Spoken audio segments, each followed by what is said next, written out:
Yasmi. Mushu kallamdan qattiq o'tmaydigan bir savol bor. Vaqtimiz mushu bo'lib yozliq ko'ylaklar chiqqan vaqtimizda, kangroq ko'ylaklar bo'lsa mayli, mushu tor ko'ylaklar bo'lib qolsa yoki bunday shay ko'ylaklar bo'lib qolsa, mushu qo'saqni chiqarib qo'yamiz dedi. Endi kangroq ko'ylaklardan so'rsam, ya ishtandan yoki bo'lmasa boshqa narsalardan so'rsam mayli endi. Mushu tor, banshuncha o'sha jingshin degan chunlarning qo'saqni chiqarib qo'yamiz degan savol mendan qattiq qallamdan o'tmaylikda. Jingshin ko'ylak u asl gilon. Qo'saq bo'si chiqdi albatta. Bo'lmasa qo'shningizning qo'sqini sizga chiqarib qo'ymaydi. Faqat qalamdan o'tmaydi-da, yo'qday desam, texi. Haday desam, texi bu gapga. Jubojan amal yo'q. Jinim bo'z chiqadi qo'saq degan deyman-da, bu gapni olsam, lekin o'zi beyoram bo'lib taydu bu xoda ketga. Bu qo'saq bo'lish normal aytmoqdan ba, mana qo'saq. Mendan ba. 53 kilo 1 metr 70 mendan ba. Kangroq ko'ylaklar kiygan vaqtimizda u mayli endi o'chanmaydi.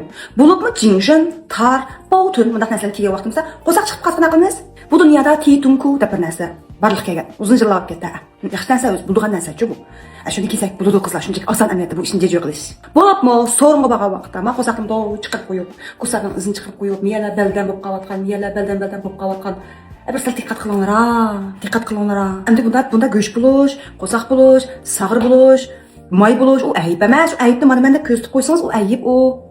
Ya, biroq kiymang jingshin ko'ylakni. Kiygandan keyin bunda yig'digan yana yig'ib, ancha-muncha.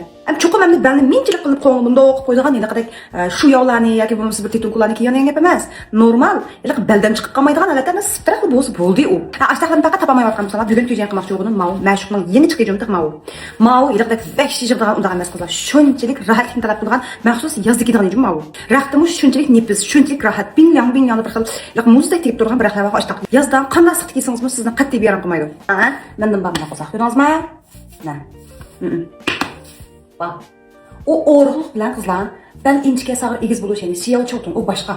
Hamma orqadan men ballar minchilik sag'ir yuzida chiroyli o'midim bo'lmaydi. Shuningdek bilan chiqqan, titunku kiysak tugaydigan shu. Mana kiygandan keyin qo'saq kirib ketdi. Bilinglarmi? Ben egiz chiqdilar yaram qilmaydi qizlar. Ben siqib sizni nafas olasiz unda darajada hisoblaydi. Ammo kiyib olgandan keyin endi ko'ylaklarni, jinshin ko'ylaklarni kiysalar mana. Bilingizmi? Qo'saq shipirlam. Shundami? Shunda bir addiy ish qildim do'stim. Ma ish qilib vahshiy rohat qizlar chaqaqimda men o'xshash beks qilganni kiymaydigan, qilinni kiymaydigan, ish qiladigan, yurib ketadigan qizlar men afsuslanib qolsam bo'ldi. Shunchaki rohatga men kapolatlik bera olmayman. Emas lazım astag'firullah qo'ydim. Jimay qish.